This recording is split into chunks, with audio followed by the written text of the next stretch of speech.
Hope you guys are having a great day. This is Blaze, and I just sold my first $1 million business. And before I start, don't forget to smash that like button. For starters, my family does not have a ton of money, and I don't come from any money. I mean, we were poor. My dad was in the military, and he took care of 5 kids all by himself, and sometimes he wouldn't even come home until 6 or 7 p.m. But I remember some times where we didn't have much food. I mean, there was a week I remember where we just had potatoes and ramen for a whole week. That's all we ate. So I learned how to cook potatoes like 12 different ways. Also at the time, my dad was living paycheck to paycheck and didn't really have a budget, and he didn't invest at all and didn't tell us how to invest. So throughout high school, I didn't really care about school. I would skip school, and it was really boring to me. I thought it was really pointless because half the time we were watching movies. Well, that's Louisiana education for you. Somehow, after skipping class and watching a bunch of movies, I got a 3.4 GPA and went to college. College doesn't change anything for me. I'm still broke. I don't have any money. My family doesn't have any money, but I want to be the first person in our family to graduate from college. I started out in the engineering program where, man, I just hated it. And my minor was business, but in engineering, the first year, you had to know how to program a robot.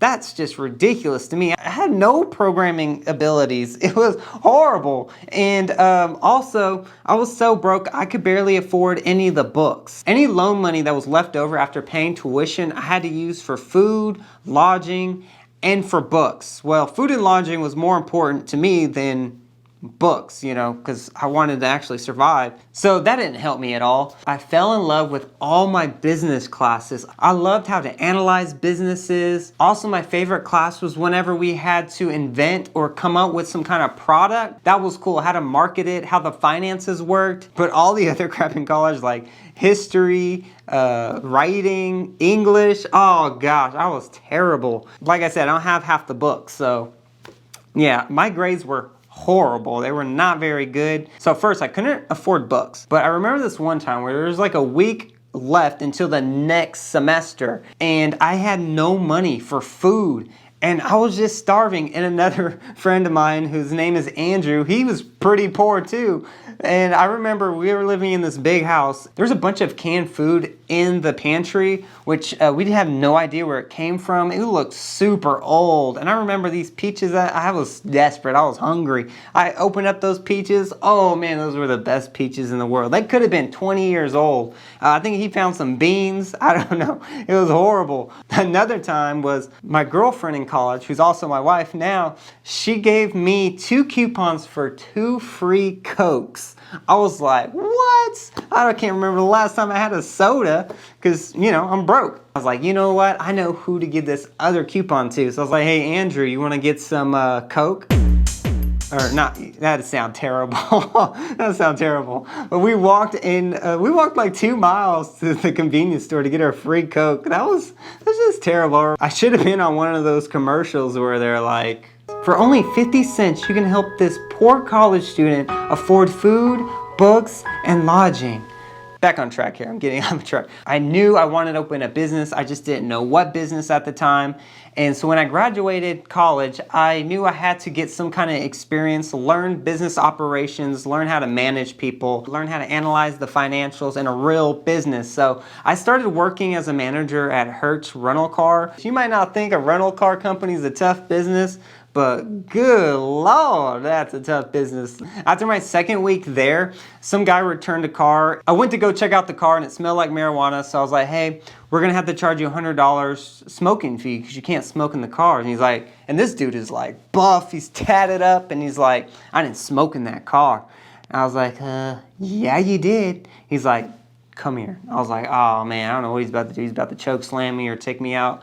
I don't know. So he walked me to the rental car and he opens up this big bag and it was full of marijuana. And he's like, see, I didn't smoke, but it's this. And I was like, yeah, it is. It is that. And he took his bag and he just walked off. And I was like, okay. So that's what kind of people we're dealing with here. I remember another instance. This is whenever I was a manager where undercover detectives were like, look, we know you're running cars to drug dealers and we know all the drug dealers. Can we mark those cars, and can you let us know what's happening? I'm like, whoa, I'm not doing all that. I'm not doing all that. But I did learn the operations of the business. One business I came in and it was failing. It was doing terrible. And I 3x'd the business. Then I was promoted and they brought me to a bigger store that had, I think, 80 cars on fleet, which means that we're renting out 80 cars. And before I left, we had 160 cars and we like tripled the revenue. I'll just say that I have to thank all the people that were working under me. They did great from everything. My assistant manager was amazing, but it's just persistence and kind of like understanding what's going on. The business part just came naturally to me, but it's more than just selling vehicles. It's more like tightening up a process, and I just love that. I'm not gonna be able to own a Hertz, and the customers that we have are kind of sketchy. I remember talking to one of my friends who was also a Hertz manager, and his wife was a State Farm agent, and she owned her own State Farm agency. And he was like, oh, you'd be great at this and you get to own your business. I was like, oh, that's great. So he hooked me up with the recruiter, and I talked to the recruiter and he's like, oh yeah, there's gonna be this guy who's opening up a brand new branch. You'll get to see how to open one up, how it operates, and how the insurance industry works. And I was like, oh great, I already know how to manage people. I already know how to operate a business. I just have no clue what to do with insurance. But I was like, it sounds like a great deal. I worked with the agent on day one to help him get his agency up and running. The main part was how to come up with a sales process and get some salespeople for him. And so a State Farm agent who's new has 1 year to prove himself. And if he's good, he'll get a permanent contract for State Farm.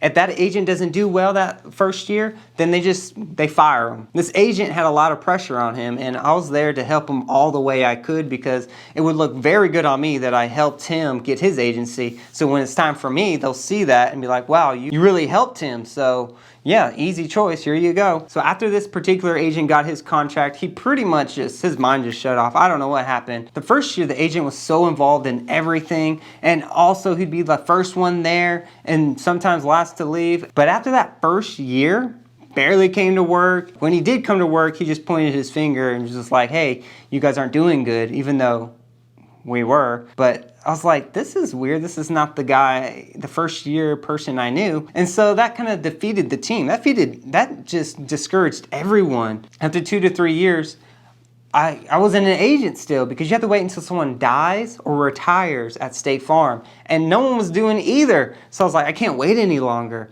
So I told the agent that I'm working for, is like, hey, I'm gonna open up my own agency. You know, he's talking and talking. He's like, you are a brother to me, blah, blah, blah, blah.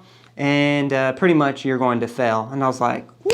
I'm already pretty motivated at this point, but he just made it even more motivating. Peace, deuces. So I started up my own agency and bought a franchise of an insurance company. What this franchise does is this company would give me all the resources to start up an insurance company. The State Farm agent that I helped, he just took over business. He got like a $2 million book that he took over that was built over 20, 30 years. Me, I'm starting out with scratch, zero. So day one, I ain't getting paid anything.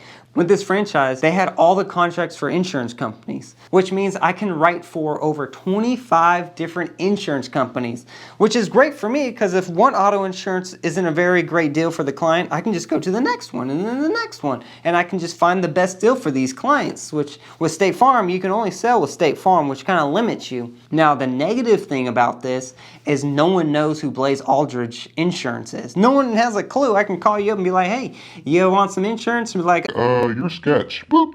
Yeah, there's no branding there. Instead of going straight to car insurance, which State Farm does, I was thinking, all right, we're gonna go straight to homeowners. I was gonna build relationship with people in real estate, realtors and loan officers. The big thing about this is they deal with a lot of clients. Some loan officers have over 200 to 300 loans a year, which means that's 200 to 300 customers they can send over to me, and that's, policy's $1,000. That could be $200,000 to $300,000 of premium of sales just from one person. So if I could get some people and build those relationships, that would be golden. So I hit another snag.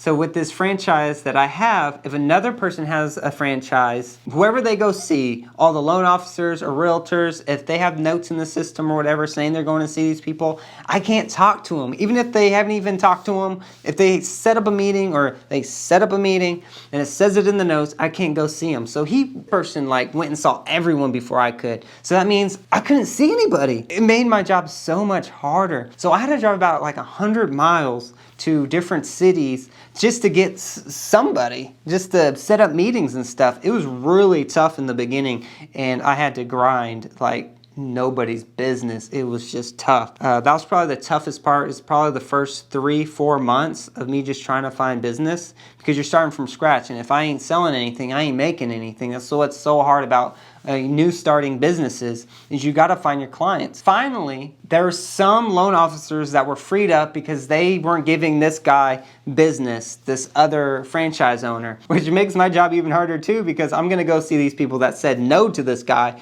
They're most likely going to say no to me too.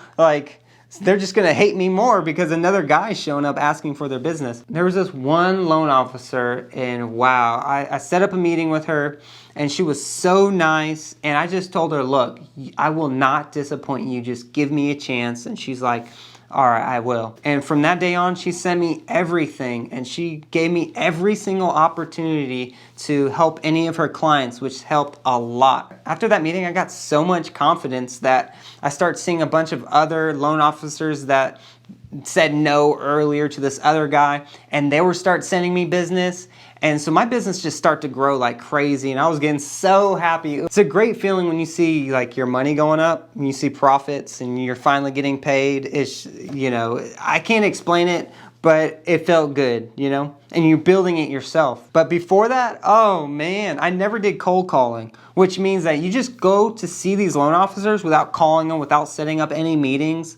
And that's what I was doing. Every time I would go see someone new, in the very beginning, I was so nervous. I was just so nervous. I don't know if you call it anxiety or what. So to get it all out, I screamed as loud as I could in my car. Oh gosh, I'm sure somebody was walking by my car, someone getting murdered, and what's going on? Fear can stop you from progressing on whatever you're trying to do in life.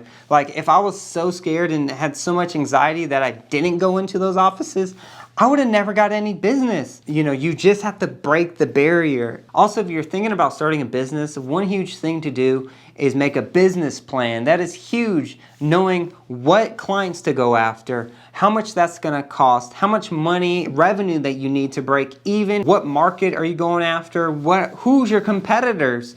So there's so many things that go into a business. If you have any questions about starting a business, you can comment down below, or you can reach me on Instagram at Blaze_Aldridge, I think it is. I'll put it in the descriptions down below. Don't forget to subscribe. Now with insurance, so that first year, I think I got about $400,000 worth of premium written. And that second year, which was during COVID, I got another $400,000. So with insurance, it's like hidden gold. You get paid every year on the same client. So that first year I got $400,000, the second year I got $400,000. So that's $800,000. Now, of course, some clients will cancel, but ultimately you have all these clients, and it's like an investment, like a stock. If you hold that stock, it'll eventually grow and you make more and more money. The same way goes with insurance. So the more people you sign up, every year you get paid on that same customer unless they cancel. And it's rare that a business continually pays you for the same client every single year. So that's why I call it's the hidden gold. So yes, I hit over $1 million in business, but that doesn't make me a millionaire, because like I told you, I make 12% off my book of business. So you do the math there. So why did I sell my business when I could just hold it and keep making money on the same clients? I don't have to do anything. I could literally just sit here and just keep making money. Well, I had this huge goal where I said, if I have enough money where I can do this huge thing I want to do, which I don't want to say right now because we'll make a video of it. Yeah, I sold my business and everything's looking good. It did not come easy at all. And I do appreciate everyone that helped me out from my business, from college, and even my dad, who instilled all those values in me where you gotta work hard for everything that you want. And you guys can do the same. It just takes dedication, and you gotta consistently do and work at what you want. And I believe you guys can do that. Anyone can do it. I mean, even me who used to be really freaking poor can do it and barely pass college. Don't forget to subscribe and like this video, because in the future videos, I'm gonna tell you why I sold my business, because it's huge. I'm super excited for what's gonna happen. So yeah, thanks for everything, and we'll see you in the next video.